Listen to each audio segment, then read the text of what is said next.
trataremos do inquérito do Supremo Tribunal Federal. Um sinal de ditadura do Supremo Tribunal Federal. Tá? Então, o inquérito carrega com ele esse inquérito específico do STF, instaurado pelo ministro Dias Toffoli e que tem como relator o ministro Alexandre de Moraes. Esse inquérito secreto, né, ele carrega, já por ser secreto, uma característica ditatorial, pois a investigação, o sigilo de investigações só é permitido à polícia e ao Ministério Público, certo? E como exceção, pelo artigo 43 do Regimento Interno do STF, utilizado indevidamente pelo presidente do STF, ele é para investigações, ou serve somente para investigações no âmbito das dependências do Supremo Tribunal Federal. Se acontecesse alguma ilicitude no perímetro do prédio do Supremo Tribunal Federal. E mesmo assim seria uma investigação preliminar, respeitando o poder de polícia atribuído também a este poder. Então, o fato dele ser secreto já traz restrições de ilegalidade. Ele ser inquisitorial, ou seja, se investiga, se avalia, se julga, existe atos do Poder Judiciário que não tem em outros inquéritos. O juiz não preside inquérito porque ele já determina o que vai fazer, o que não vai fazer. E outra dúvida, os ministros do Supremo Tribunal Federal são juízes? São! Eles estão dentro do Poder Judiciário e o Poder Judiciário não é composto por elementos com poder, que não sejam juízes. Então o título de ministro, ministro desembargador, não afasta a qualidade de juiz, com as restrições impostas ao juiz, direitos e garantias e restrições impostas a todos os magistrados do Brasil, certo? O inquérito não tem objetivo. Qual que é o objetivo? Vai estar investigando o quê? Não tem objetivo, porque essa atividade não é afeta ao Supremo Tribunal Federal, contando com a ignorância daquele que o instaurou. Por quê? Porque ele, além de ter atropelado a lei, atropelado a Constituição, ele montou um inquérito policial para investigação em todo o mundo, né? Vamos colocar assim, não só no Brasil, porque a ordem que foi dada para tirar do ar tudo acabou atingindo dimensões internacionais com isso daí, ou se alguém tenha conseguido reproduzir e tal. Então esse âmbito aí do poder do juiz é um âmbito que só se vê em desenho animado e filme de ficção, certo? O juiz se imaginar o todo-poderoso, certo? Então esse inquérito não tem objetivo. E ser indiciado, então como que é a investigação? Como que funciona? Isso tem vários livros sobre investigação que ensinam. Então, primeiramente, a pessoa é colocada como suspeita. E depois, com uma prova contra ela, uma única prova, se coloca ela na posição de indiciado. Cadê o indiciado do inquérito policial secreto instaurado pela presidência do Supremo Tribunal Federal? Não existe, certo? Com conteúdo decisório do judiciário, aí está um gravame difícil de transpor. Por quê? Porque o mesmo órgão que investiga não pode decidir, e ele já sai decidindo, tomando medidas absurdas, violando direitos, certo? Os magistrados também respondem pelos seus atos.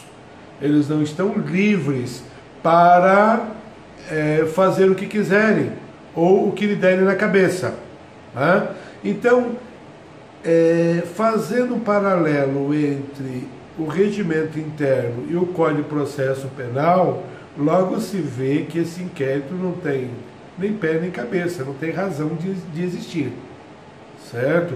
Dada a sua ilegalidade, primeiro, porque não tem suporte legal para isso, ou de normas infraconstitucionais, num termo mais refinado.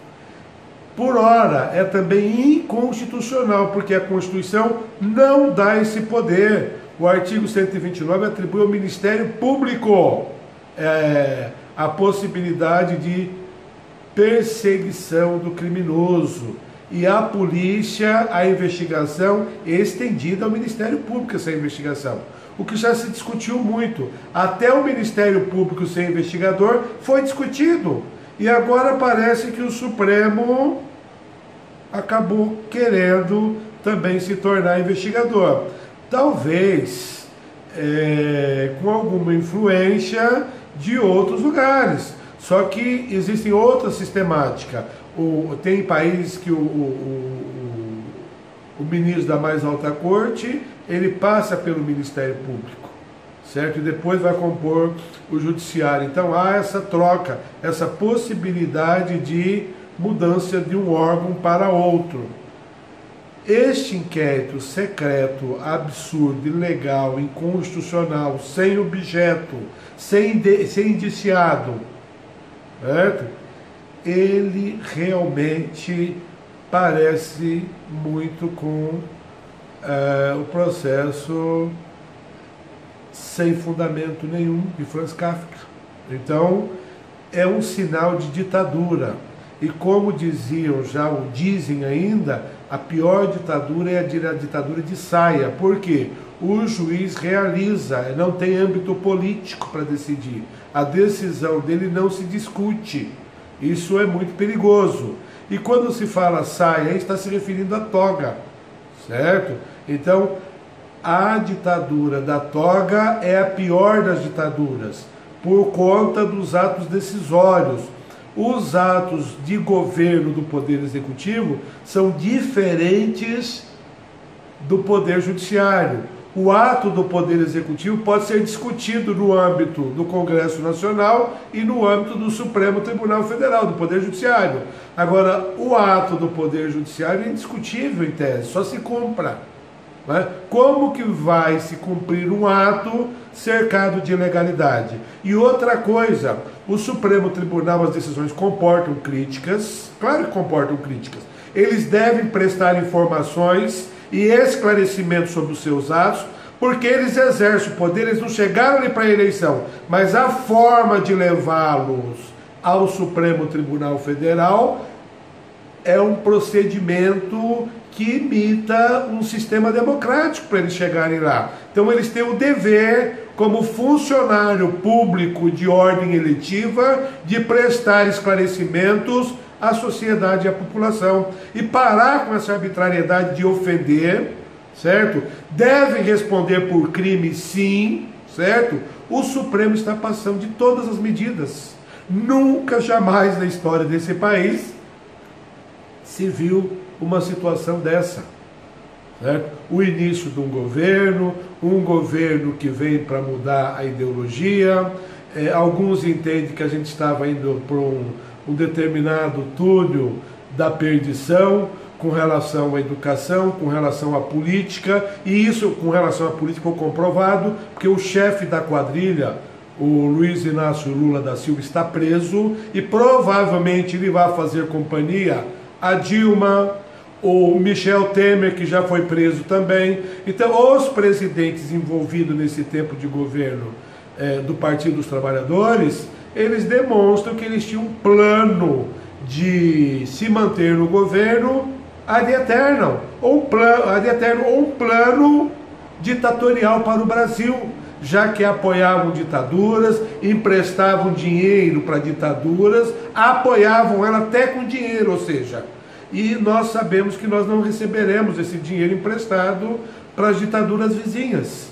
Então isso tudo demonstra a política que estavam fazendo. E para o povo o ópio do social. Dá-se alguma coisa, umas caixas d'água, algum ambiente para guardar água, melhoria, uma falsa melhoria da população mais pobre, para tomar em conta do poder no Brasil. O Brasil já não estava crescendo mais, o Brasil estava sofrendo os golpes da crise internacional e estávamos começando uma crise nacional. Então, por conta de tudo isso daí, sem apoiar este ou aquele governo, qualquer transformações que poderiam advir seriam necessárias. Estamos vivendo o começo de governo executivo, a inexperiência de alguns deputados e outra coisa, é plausível, é de se aplaudir a inexperiência de senadores e deputados, porque saem aqueles que têm a política por profissão. Os estados estão dominados por 3 a 5 famílias. Eu posso começar do Rio Grande do Sul e ir ao Amazonas, se selecionar as famílias que são donas do poder. E isso daí foi a Constituição de 88 que permitiu. Nós precisaremos de derrubar a Constituição de 88 e fazer uma Constituição para o povo, porque a Constituição atual é somente para a manutenção do poder da elite. Então não há radicalismo nessas vozes que querem a alteração da Constituição ou uma nova Constituição. Diminuir a divisão administrativa. Para que tantos estados no Nordeste? Para que isso? Qual que é o objetivo das divisões administrativas? Há mais corrupção? Há mais perda do dinheiro? Quem deveria tomar conta do dinheiro e quem deveria fiscalizar o dinheiro? Em primeiro lugar, o município. E o cidadão precisa do hábito, ou criar o hábito, de fiscalizar as despesas do prefeito e do legislativo municipal. Certo? E acompanhar isso daí. Discutir. Fazer o quê? Uma administração participativa popular, certo? Isso vai ser preciso. Então há muitas mudanças que nós precisaremos de ver acontecer na nossa geração ainda, porque as gerações futuras, de nada adianta só garantir a aposentadoria e não assegurar a possibilidade de ascensão na classe social. Então as classes sociais precisam possibilitar isso daí. Então o filho daquele político, o neto, se destaca, e você vê que a família já está no poder há muitas décadas, certo? Para não falar em algo centenário, mas há muitas décadas. Famílias dominam o Rio Grande do Sul, Santa Catarina, Paraná, São Paulo, Rio de Janeiro, Espírito Santo, Minas Gerais, Mato Grosso do Sul, Tocantins, Rondônia, Amazonas, Roraima, Pará, Piauí e os outros estados do Nordeste, certo? Então, isso precisa de ter um fim. A política não pode ser uma forma de ficar rico. Se torna poderoso depois que foi político, porque assaltou os cofres do Brasil. Isso não é viável, isso não é seguro. Será preciso uma administração para possibilitar todas essas alterações. E eu espero ver essas alterações, com uma nova Constituição, de oportunidade para todos, e não da forma que está. Desde a cidade dos municípios, já começam com 2 famílias dominando, 3 famílias, até 5 famílias dominando o município. E daí se destaca para o Estado, e do Estado se destaca no Brasil, certo? Ou seja, assumindo os ministérios, como acontecia nos governos anteriores, por forças políticas. Essa barganha, esse eu te dou o que é do Brasil para você votar dessa forma ou daquela forma, isso precisa de acabar. O dinheiro do Brasil precisa ser gasto como? Saúde, educação de qualidade. Saúde e educação de qualidade. Nós não temos os dois de qualidade. Depois os outros serviços que o Estado poderia prestar, certo? E prestar de forma a imitar um país de primeiro mundo. Porque o que se recebe aqui, o dinheiro que o Brasil, que entra para a federação, é muito grande. Então, nós preferiríamos então tratar desse inquérito para evitar a ditadura. O Supremo Tribunal Federal, na verdade, ele está provocando desequilíbrio dos poderes, né? Os freios e contrapesos estão comprometidos. Quando um poder chama muita atenção para ele ou extrapola o seu poder, o poder do Supremo Tribunal Federal invadiu o Ministério Público, invadiu o Poder Executivo e invadiu o Poder Legislativo. Quer dizer, o Supremo pode... E outra coisa, a pessoa que cometeu esse ato não tem qualidade nenhuma de jurista. Certo? Não tem qualidade nenhuma de jurista. Então isso é mais prejudicial, porque ele arrasta o jurista para o buraco. Certo? Se deixar, poderia arrastar mais. E a gente não sabe que o Supremo está vivendo uma crise, e ele falou que crise é algo que você entra e não sai. Pelo amor de Deus, abra o dicionário. No dicionário fala que crise é uma fase difícil que você vai transpor ela. Crise não é o fim.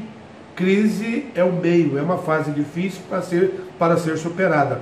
Nós vivemos uma crise institucional no Brasil, onde o Poder Judiciário está extrapolando o seu poder e avançando sobre todos os demais. Precisa de controle, certo? Estão discutindo agora o que o ministro ofendeu um procurador da República. O procurador da República vai ser punido, certo? Porque também emitiu algumas ofensas. Agora ele não. Chamou o rapaz de analfabeto, de quadrilheiro, certo? O procurador da República. E um comentário do procurador da República poderá, porque o próprio órgão dele já mandou para a corregedoria. Ou seja, o Supremo é um poder que não tem instância superior, não tem ninguém para fiscalizar o ministro. Tem sim, falta coragem para o Senado Federal. Os senadores não têm coragem de iniciar o impeachment de pelo menos 3 ministros de cara. 3, certo? Tira essas maçãs e coloca outras maçãs mais saudáveis, vamos colocar assim, certo? Na caixa dos homens. E nós teremos um Brasil melhor.